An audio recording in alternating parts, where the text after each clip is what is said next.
Bom dia, tenham todos neste domingo pela manhã, nosso culto online da igreja.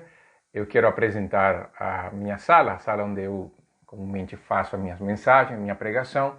O computador, é claro, não está, o computador está servindo como base para o esboço da mensagem. Então, de tempo em tempo, eu vou olhar para baixo e eu que vou estar olhando o texto, vou estar olhando o esboço. E aí, então, todos nós vamos acompanhando o nosso texto. O tema vai ser o mesmo da semana passada. Eu vou continuar falando sobre a blasfêmia contra o Espírito Santo nesse texto base que nós estamos usando em Mateus capítulo 12, a partir dos versos 22 ao 32. Lembrando que em Marcos esse texto também está a história completa, incluindo o milagre e as palavras de Jesus, e em Lucas está somente o fato do milagre. Lucas não vai falar a respeito da blasfêmia contra o Espírito Santo. E hoje o que eu quero é justamente trazer para vocês um resumo da pregação do domingo à noite, a primeira mensagem a respeito disso, a respeito do milagre. Por que eu faço isso? Por duas razões. Primeiro, para deixar já como vídeo a primeira mensagem e assim nós termos a série completa gravada desde aqui. E a segunda questão é que se por acaso alguém não ouviu essa mensagem, porque certamente domingo passado houveram poucas pessoas conosco, então vão pegar o sentido completo do texto e assim vamos acompanhar todos juntos a respeito desta série de mensagens maravilhosas para todos nós. Eu quero hoje somente falar sobre os versos do verso 22 ao 23, do Mateus capítulo 12. Se você tem sua Bíblia, você pode abrir então o texto, se não, você pode ouvir comigo. Eu vou usar, diferente da igreja, quando eu uso a versão Almeida século 21, eu vou usar a versão Almeida atualizada, que é a versão com que eu faço o estudo, e na hora de pregar eu faço uma união entre a Almeida atualizada e a Almeida século 21, dependendo do momento. Mateus capítulo 12, versos 22 ao 23, Mateus vai contar o seguinte: então lhe trouxeram um endemoniado, cego e mudo, e ele, Jesus, o curou, passando o mudo a falar e ver. E toda a multidão se admirava e dizia: é este, porventura, o filho de Davi? Aí, quando nós pensamos nessa história, nós temos que pensar certamente na vida de um cego. Como é que o cego vive? O cego não tem uma vida fácil. O cego, ele não vê, ele não percebe, ele não tem como diferenciar cores, não tem como definir a diferença entre as texturas, não no sentido de não diferenciar texturas, ele diferencia as texturas através do tato, mas não consegue visualizar essas texturas.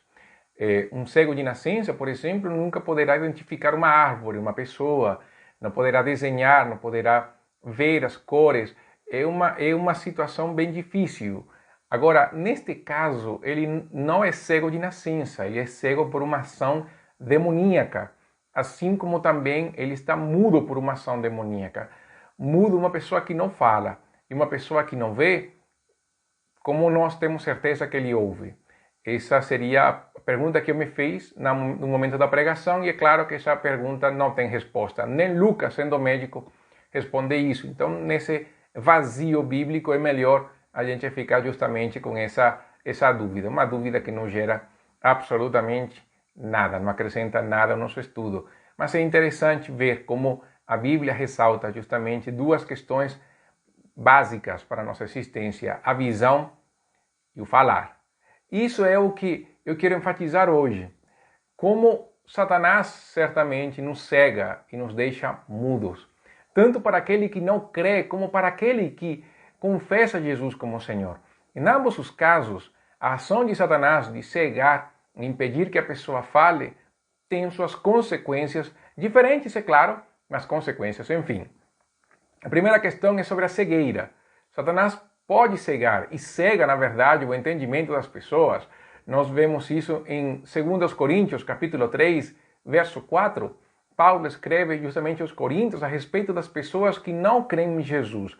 Paulo escreve assim: mas se o nosso evangelho ainda está encoberto, é para os que se perdem que está encoberto, nos quais o Deus deste século cegou o entendimento dos incrédulos para que lhes não resplandeça a luz do Evangelho da glória de Cristo, o qual é a imagem de Deus. Nós lembramos as palavras de Jesus falando que Ele é o caminho. E a cegueira nos impede justamente ver esse caminho. Jesus é a porta e cegos dificilmente nós tentaremos entender, apalpar ou compreender aquela porta. Jesus é a luz e aquele que o segue não andará em trevas, mas se nossa visão está em trevas, como nós conseguimos enxergar a luz de Cristo? Satanás faz isso com as pessoas, cega as pessoas por causa do pecado, cega o entendimento das pessoas por causa da soberba, alimenta a soberba, a arrogância no coração. Satanás é especialista em fazer isso. Satanás gosta de cegar as pessoas, de levar a pessoa a um entendimento de autossuficiência, onde ela compreende que Deus não é importante. O caso do cego, em João capítulo 9, nos faz ver isso com muita clareza. O cego de nascença foi curado por Jesus e ele foi interrogado a respeito disso pelos fariseus. E chega uma hora em que os fariseus perguntam, pela segunda, terceira vez no caso, e o cego fala: olha, eu já contei para vocês isso. Por acaso vocês querem se tornar discípulos dele? Ali os fariseus expulsam a pessoa da sinagoga, alegando justamente de que ele, por ser cego de nascença, ele estava completamente envolvido no pecado. Quando Jesus se encontra com o cego e se manifesta o cego como aquele que o curou, o cego louva Jesus, adora Jesus, e os fariseus censuram a pessoa, e Jesus vai falar: aquele que acredita que vê, estando cego, na verdade o pecado permanece. E justamente quando as pessoas, na sua arrogância, não conseguem ver Jesus, o pecado deles permanece. Satanás ganha nesse momento no coração da pessoa, o entendimento fica escurecido e a pessoa não consegue ver Deus, não consegue reconhecer Jesus como Senhor. Como acontece isso conosco como igreja, com os cristãos, com os filhos de Deus? Satanás consegue cegar nosso entendimento? Consegue. Como? Através justamente da nossa arrogância e soberba, quando pensamos que somos suficientes em nós mesmos e não dependemos de Deus, quando achamos que o nosso entendimento é superior e que certamente o senso comum pode também ter certo juízo na hora de estabelecer decisões. E na verdade nós precisamos sempre encontrar em Deus o conselho sábio para a nossa vida. Nós precisamos voltar a Deus em humildade sempre, clamar a Deus por direcionamento e ao mesmo tempo confessar nossos pecados, clamar por perdão, clamar por misericórdia. Nós devemos, certamente, evitar que Satanás também segue o nosso entendimento quando falamos da missão, quando nós ficamos iludidos com a missão de Deus e pensamos que isso não é para nós porque não estamos preparados, porque não podemos fazer isso, quando na verdade todos nós fomos chamados por Jesus para isso. Tomemos cuidado que Satanás não segue também o nosso entendimento. No caso de um filho de Deus, esse processo de cegar o entendimento de Satanás não tira a salvação do crente, mas o impede de participar da obra de Deus, o impede de desfrutar as bênçãos celestiais, o impede de ser uma luz no meio das trevas. Então nós temos que tomar muito cuidado com isso também. Mas a outra questão é que essa pessoa também não conseguia falar. E aí, é claro, o texto que vem à minha cabeça, e com certeza também vem no entendimento de vocês, é Romanos capítulo 10, quando Paulo fala assim: se confessares com tua boca que Jesus é o Senhor, e creres no teu coração que Deus o ressuscitou dentre os mortos, serás salvo.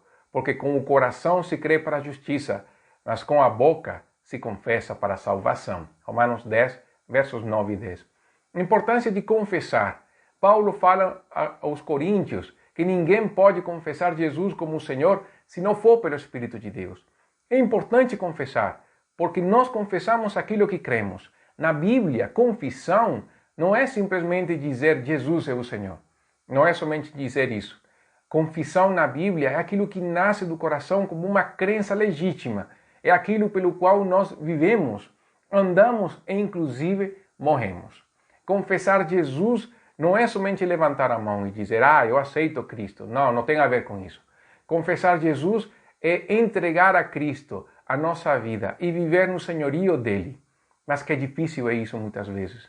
É difícil para a pessoa confessar Jesus justamente porque o entendimento dele está enceguecido. Estando cego, que não consegue ver a luz do Evangelho, da glória de Cristo, dificilmente também consegue enxergar o seu pecado. Dificilmente poderá clamar a Deus por perdão em arrependimento e fé. Dificilmente poderá dizer para Jesus, "Seu Senhor da minha vida." E o que pode acontecer conosco? Como Satanás pode cegar isso também? Como Satanás pode impedir que a gente fale? Ah, mas é muito fácil. Em Romanos capítulo 10, a Bíblia fala que a fé vem pelo ouvir. E o ouvir pela palavra de Deus. E como crerão se não há quem pregue? Então nós temos que pensar justamente nisso. Nós temos uma missão. E a missão nossa é justamente compartilhar de Cristo, é falar de Jesus, é pregar o Evangelho. Paulo escreve para os coríntios que agradou Deus, salvar o mundo pela loucura da pregação. E Jesus falou, ide e fazei discípulos a todas as nações. Em Marcos capítulo 16, Jesus vai falar de pregar o Evangelho. Em Lucas capítulo 24, Jesus vai enfatizar também isso. E em Atos capítulo 1, Jesus vai dizer que o Espírito de Deus desceria justamente para que sejamos testemunhas e proclamar Cristo em Jerusalém, Judeia, Samaria e até os confins da terra. Na verdade, a proclamação do Evangelho faz parte da vida da igreja. E quando uma igreja se cala, na verdade, ela está aceitando a mentira de Satanás de que ela não consegue pregar o Evangelho, que ela não tem esse poder, essa autoridade para pregar, quando na verdade o próprio Jesus nos deu essa autoridade para pregar o Evangelho a toda criatura. Se ela crê e for batizada, será salva, e se não crê, será condenada. Não é de nós a solução, não compete a nós a solução. O nosso trabalho é pregar e também fazer tudo o que estiver ao nosso alcance, persuadir as pessoas para que conheçam a vida eterna, mas para que as pessoas sejam salvas é necessário pregar. Por isso, nessa situação da pessoa cega e muda, impedida de buscar Jesus, impedida de saber se realmente precisa de Jesus, porque como ela se direcionaria a Jesus e como ela falaria da sua necessidade de Jesus, como ela se deslocaria de Jesus. Aí nós entramos nesse texto de Mateus, ele vai falar que lhe trouxeram um endemoniado. E aí eu quero enfatizar na importância de proclamar Jesus, de trazer as pessoas a Jesus. Meu irmão que me ouve agora, e nós que estamos neste momento confinados em casa, que parece difícil fazer isso hoje, nós podemos sim. E o nosso papel é levar as pessoas a Jesus. Natanael se encontrou com Cristo pelo testemunho de André. André falou, achamos o Messias, quando na verdade o Messias tinha encontrado ele. Mas isso não é problema. Nós sabemos que a salvação é uma obra de Deus pelo seu Espírito. Mas ao mesmo tempo, há em nós o desejo de buscá-lo. É o que Paulo fala para os atenienses de tatear Deus, de tentar achá-lo. E justamente nessa sensação que nós precisamos, nesse desejo que nós temos de nos encontrar com Deus, é certamente Deus querendo vir ao nosso encontro, despertando em nós a nossa consciência. Mas que importante quando alguém fala para nós de Jesus. Que importante para uma pessoa que está no deserto encontrar água ou encontrar uma seta, uma flecha que fale para a pessoa onde se encontra o oásis. Que importante para nós. O que importante, aliás, é para um pecador ouvir o Evangelho da vida de alguém que foi salvo. Que importante foi para nós quando ouvimos o Evangelho pela primeira vez na nossa vida, quando cremos, quando abrimos o nosso coração. Nunca negligencie a obra de Deus. Lembre do paralítico. O paralítico também não tinha como chegar até Jesus, mas 4 amigos dele conseguiram não passar pela multidão, isso era impossível, mas conseguiram abrir um buraco no telhado, subir o paralítico e descê-lo com segurança. O importante não é como, é levar a pessoa até Jesus, seja como esse amigo, como essas pessoas que trouxeram o endemoniado a Jesus. Você e eu, que podemos ver e compartilhar de Cristo. O nosso papel é levar a pessoa a Jesus, é evangelizar, é testemunhar de Cristo. Fale de Jesus com liberdade. Fale de Jesus com propriedade, porque somente Jesus pode libertar os oprimidos pelo diabo. Lembre de Atos, capítulo 10, verso 38, um verso que eu uso muito porque é maravilhoso. fala assim: Deus ungiu Jesus de Nazaré com o Espírito Santo e com poder, o qual andou por toda parte fazendo bem e curando a todos os oprimidos do diabo, porque Deus era com ele. Jesus libertou todos aqueles que se encontraram com ele. Nós temos a garantia de que se o Filho vier ao nosso encontro, se o Filho vos libertar, nós seremos verdadeiramente livres. E para isso nós precisamos levar a pessoa até Jesus. A Bíblia fala que a luz resplandece nas trevas e as trevas não prevalecem contra a luz. E Jesus é a luz do mundo. As trevas é a representação de Satanás e dos demônios.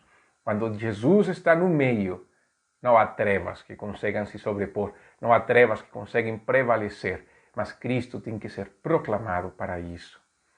E por isso, nesse trabalho solidário, é que nós podemos pensar nesse texto de Provérbios, capítulo 24, verso 11, quando fala: livra os que estão sendo levados para a morte e salva os que cambaleiam, indo para serem mortos. Esse é o nosso papel, é o papel nosso. Os médicos hoje lutam com firmeza, com ousadia, por cada pessoa que está doente com o coronavírus. Os biólogos e pesquisadores estão investindo tempo e recursos para acharem uma cura, uma vacina contra isto. Mas quando nós falamos do pecado, a cura do pecado foi estabelecida há mais de 2000 anos. E é Jesus. É o nosso papel mostrar Cristo às pessoas e mostrar que a pior doença que o homem tem é o pecado e que nós temos em Cristo a saída para ele. Por isso, nós não podemos deixar uma pessoa morrendo no seu pecado. Podemos pensar que somos melhores daquele homem? Dificilmente nós podemos ser melhor. Nós já fomos oprimidos pelo diabo. Nós sabemos o que é viver no lamaçal do pecado, mas nós sabemos também a maravilha do perdão. Leve Jesus às pessoas, mostre às pessoas a maravilha de Deus. O que as pessoas falaram depois, se perguntando se este era o filho de Davi, o testemunho da ação do Espírito libertando aquele homem. É interessante como as pessoas como as pessoas se maravilharam, como as pessoas conseguiram falar sobre Jesus. Quem é esse homem? Quando Deus está no meio, as pessoas se direcionam para ele. As pessoas conseguem ver Jesus. Por quê? Porque o Espírito de Deus liberta e o Espírito de Deus proclama Jesus. Ele está ali para mostrar Cristo, para revelar Jesus. Essa obra do Espírito é chave nesta história. É claro que na próxima mensagem eu vou falar justamente sobre essa obra do Espírito, para entendermos melhor o que a Bíblia tem a dizer sobre o Espírito Santo. Porque quando nós entendemos a obra do Espírito Santo, quando nós podemos ver o que ele faz no meio do seu povo e como ele trabalha no coração da pessoa que não conhece Jesus, nós podemos certamente entender por que Jesus falou que a blasfêmia contra o Espírito Santo não teria perdão. Mas isso será na próxima mensagem de hoje à noite. Então eu peço que você espere e aguarde essa mensagem assim que ela aparecer no próximo culto, às 19 horas, por este meio. Por enquanto, até termos uma volta às nossas atividades regulares, as pregações serão por aqui, também por Instagram, por YouTube, por Facebook, e também vão sair como um podcast via Spotify. Então, de qualquer maneira, fique ligado conosco e vamos orar para que Deus abra nosso entendimento. Nós temos um hino que fala isso: abre meus olhos, dá-me visão, Senhor, que eu possa ao mundo demonstrar o teu maravilhoso amor. Que nós possamos orar por isso, que os nossos olhos se abram e possamos proclamar Jesus. E ao mesmo tempo orar por aqueles que não conhecem Jesus, para que o entendimento deles se abra e possam confessar Jesus. Mas para isso, disponha-se, porque o instrumento de Deus dessa vida é você. Vamos orar então. Senhor, muito obrigado nesta manhã. Oramos para que tua graça venha sobre nós. Deus, nos perdoa se o nosso coração tem sido um coração duro e que não conseguimos ver aquilo que o Senhor está fazendo e não conseguimos proclamar o Evangelho. Nos ajuda, Deus, a que possamos proclamar a Tua palavra com liberdade. Nos ajuda, Deus, a que possamos proclamar, ó Deus, o Evangelho também, ó Deus, com ousadia, com poder. Em que neste tempo também tenhamos a criatividade para proclamar a palavra de Cristo. Usa cada um de nós como instrumentos da Tua graça, para a glória do Teu nome. Deus, eu oro por cada coração e cada vida. Toca, Deus, cada vida, cada coração endurecido e usa, Deus, seus servos como instrumentos da Tua graça, cheios do Teu Espírito, para proclamar uma palavra que possa dar vida, uma palavra que confronte o pecado, leve a pessoa ao arrependimento e à fé em Jesus. Obrigado, Deus, em nome de Cristo. Amém. Após isto, nós teremos nosso momento de bate-papo, seja aqui no YouTube, seja no Instagram, seja também no Facebook ou no WhatsApp, por onde você quiser. Mas entre em contato conosco. É o nosso momento de bater-papo. Mas por aqui, nós acabamos. Que Deus abençoe, tenha um bom dia, até a noite, quando a gente se encontrar.